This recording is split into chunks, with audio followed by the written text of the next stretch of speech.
Relationship advice. Update: my girlfriend likes me to go by different names. Original post. To make this a bit easier to read, my name is Jason. My girlfriend and I have been together for 1 year, and for the past 6 months we've done a mini vacation at least once a month. We go to another city, usually within a 5-hour drive for the weekend, and rent the most expensive hotel room we can afford. This usually leads to the wildest intercourse because we don't know anyone there. In the past 4 months, we've gone on 5 mini vacations, and every time, she wanted me to go by a different name. It's always been the same name, Matt Blank. I figured this was just a fantasy name, and went along with it. She's done things with Matt that she's never done with Jason. Matt took her first time backdoor and first time deep-throat. If I bring it up to her, that Jason want to try those things with her, she says she's not that type of girl. She's pretty vanilla when we are at home, which I won't complain about. I never needed to have backdoor action or be deep-throated, but now that I know it's an option, I feel like I'm missing out. Here's the kicker: I had to pick her up from work a few days ago, and walked into her office to look for her. This was the first time I had been to her office. I spoke to the secretary to ask where she was, and started on my way there. As we were leaving, her coworkers came to introduce themselves to me. From down the hall I see this guy coming towards all of us, and he says something along the lines of, "Hi, I'm Matt Blank, SVP of Marketing." After we finished talking to everyone, we went to the car. I waited for her to say something, but she never did. I don't know what to say to her or if there is anything to say. I feel really uncomfortable, and I see our mini vacations in a completely different light now. Is this something I should be worried about, or is it normal? Now for the top advice before reading the update. Fantasy is fine, but this seems messed up in a non-consensual way. Like she's using you as a proxy or something. To me, it sounds like she's using you to live out her fantasies with other guys. Do you mean using me in a bad way, or using me in a good way? Bad. It looks like she wants to imagine she's effing someone else. That's super messed up. Like really messed up. Like not okay at all. Literally my exact feelings as well. I'm kinky as F, and this screams danger to me. Yeah, I'd be out. It's like she's cheating on you, with you. And now for the update. I want to start off by saying thank you to everyone who responded. After I made my post, I waited 2 days to say anything to her, because I wanted to get as much input as possible. I also took that time to prepare myself to separate. I started reading comments right after I posted. I replied to a few, but after so many telling me that she was cheating on me with me, I started to feel sick. I called my boss to ask for Friday off for personal reasons. I spent the day driving around, looking for potential apartments. We don't live together, but I wanted to make sure if things went bad, she'd have a harder time finding me. We also have some good memories in that apartment, and I think I would be sad if I had to continue to live there. This brings us to Saturday, the day I promised myself I would say something. I invited her over for breakfast, but instantly regretted it because I was getting so nervous that I completely lost my appetite. She walked in the door and instantly knew something was different. I was hoping to ease into it, but I ended up blurting out, "I met Matt Blank." She tried to act casual about it, but I could tell she didn't expect me to know about him. For the next 3 or so minutes, things were calm. I talked about how I see the past 4 months completely differently.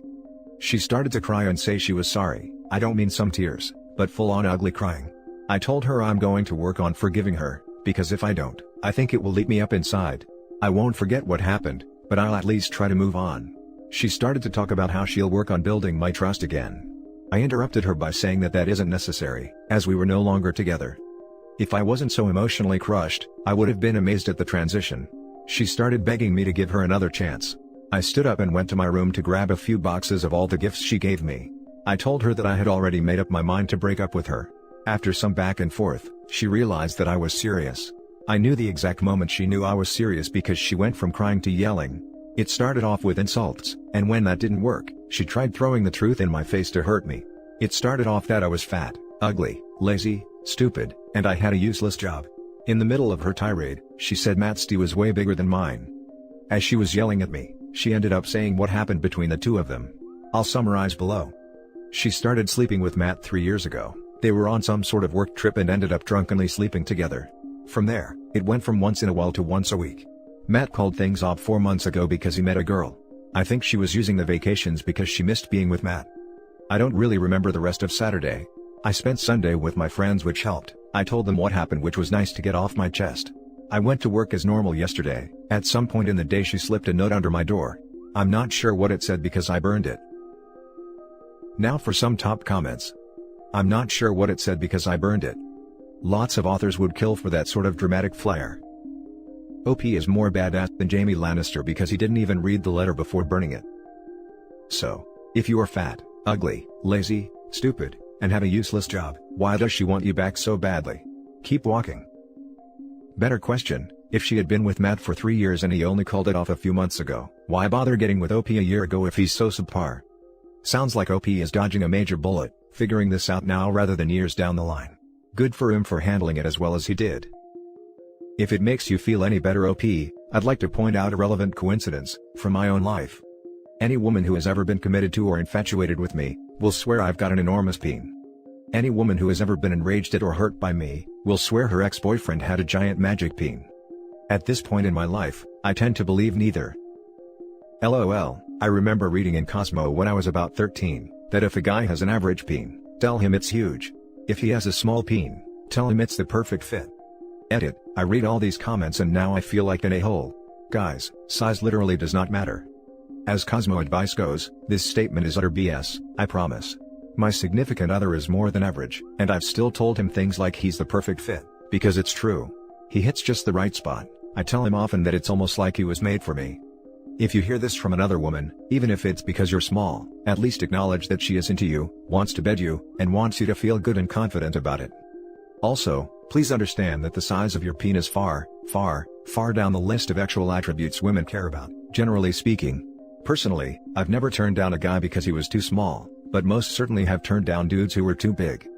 But here's something Cosmo won't tell you, because they hate women for some reason: stop being so concerned about your equipment. P&V action is probably the least efficient way to get your girl to climax. Find the nub, learn about the nub, become best friends with the nub. Ask your girl to show you how she pleasures herself, and take notes. Take time with foreplay, and be prepared and enthusiastic to help her get off if you finish first. I would rather bet a man with a micro equipment who understood this, than a giant D-Jack hammering me to death. Now for the next story. Update: my 29 male wife, 27 female, has been working from home the past few months and has started having her high school ex over a lot. I told her this is unacceptable. Original post. Hey everyone. I know that the title may sound confusing without the background that I am about to give. So ever since COVID started, my wife has been working from home. My job never let us do that, so I have still been driving to work every day. She has a friend that she occasionally hangs out with. He's been invited to hang out with both of us before too. He's nice, fun to hang around and pretty cool. I've had no problem with this. My wife made me aware pretty early on that she dated him in high school. She said that they dated their freshman and sophomore year. They never slept together but did mess around. They started reconnecting as friends during their senior year. At that time, he had a girlfriend and she was starting to see another guy as well. She claims that after they broke up, there was never anything romantic between them again. When COVID started, my wife said that she would be able to work from home. I was glad and happy for her, as I knew it'd be easier and even save gas. She said that her friend was going to be able to work from home too, so they may meet up sometimes to go over their work and help each other. They both work in a similar field. One day, I came home and noticed that he was there. I thought nothing of it really, as my wife had told me about this. They both had their computers and like they were working pretty hard. For a while, it was like this. Suddenly a few weeks in, I would come home and they would casually be hanging out and having fun. Sometimes they would be playing a game, sometimes they would be drinking, sometimes they would be eating. I started finding this a little bit weird. It seemed as though he was getting more attention than me, and that she was having a better time with him than me. Then one day when I came home, it was the final straw. They were both on the couch and her head was in his lap while they were watching TV. I waited until he left and then had a talk with her. I was fuming. I yelled at her and told her that their actions have been unacceptable, and that there's no reason that she should be laying with a friend like that. I expressed how I felt like she has been showing him more attention than her husband, and that it seemed like they were having more fun together than we do. Not to mention that they had dated before and fooled around. She got really upset, and said I had no right to tell her that she can no longer hang around someone. She was mad that I seemed to claim that she was cheating on me with him, and swore that she was not and would not do that. She said that all they were doing was relaxing, and that it was not wrong to lay her head on his lap. The last 2 days he has not been at the house when I got home. She says that she has not seen him since our talk. I apologized for being so angry about it. She doesn't seem like she has really accepted my apology, as she has been really quiet around me ever since. How do I make things better? Is she cheating? How do I handle things between her and this friend? Now for the top comments before reading the update. I agree with you. When you said they had computers out and were working hard, I felt it seemed innocent enough. However, A woman putting her head in some guy's lap? No no no. Boundaries are being crossed. It is not appropriate and she knows it. Would she be okay if the situation was reversed? Thank you. I don't like how everyone is automatically saying that it's wrong that the guy is over there in the first place.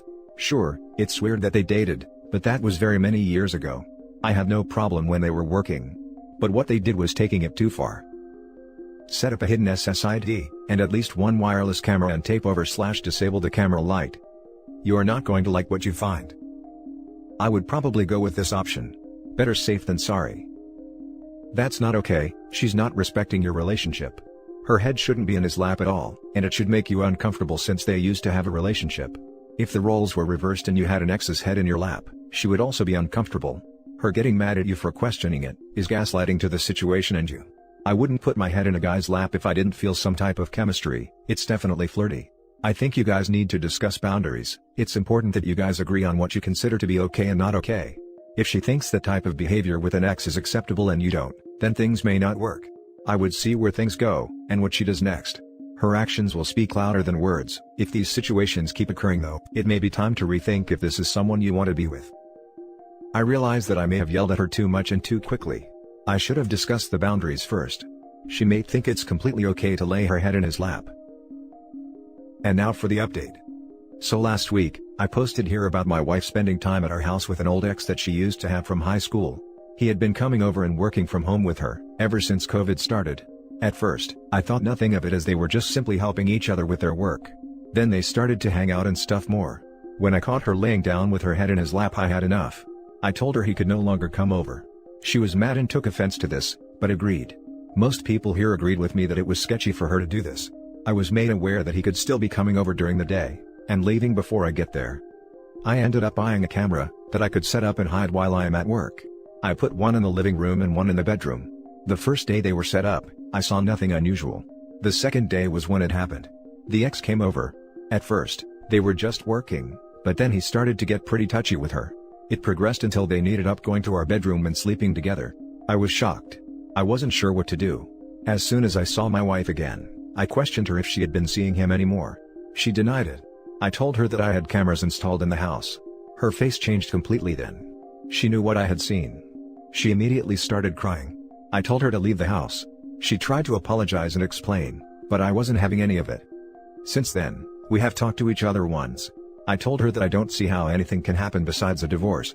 She said she doesn't want that, and asked if I would go to couples counseling one time before making that final decision. I reluctantly agreed. I don't expect it to work, and I'm mainly doing it to humor her.